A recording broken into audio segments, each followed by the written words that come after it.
Ayan guys, magandang hapon sa atin guys. Ito, namana tayo. Kasi nga, binigyan tayo ng papaya at bataw.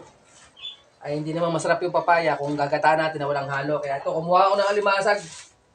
Alimangong bato, tsaka kumos. At ito po guys, yung napana natin guys. Oh. Wow! Malaki guys, tsaka ito po. Yan. Ang bagong dressing na naman po yan.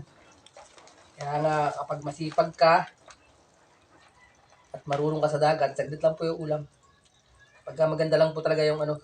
Nag-taste na po ako kahit na medyo makati at maraming dikya. Okay lang po, wag lang tayong didikit sa dikya. Para tayo tayo mana. Yan guys, oh. Napakarami, oh. Yan ang ating ulam. Meron na tayong pang-ulam. Yan. Diba? Yan guys, ayan po yung nahuli ko guys. Ayan yung nahuli natin ngayong araw, oh. Ayan, oh, mga buhay pa siya. Yeah. Itong alimasag po, ihahalo natin sa papaya.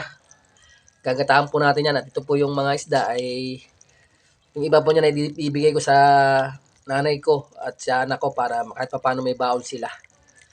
May baon siya pagpasok bukas. Yan. So ayun guys, ayan po yung napana ko ngayong araw. Medyo maganda yung nahuli natin. Nag-test lang po ako kahit na medyo makati. Dahil maraming andikya. Iwas na lang ako sa mga dikya. At yan, nakapana naman po ako ng pangulam. Thank you Lord sa biyaya.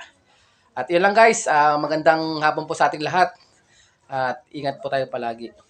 Napakagandang ulam to. Isang blessing po. Ayan. Ayan, di ba?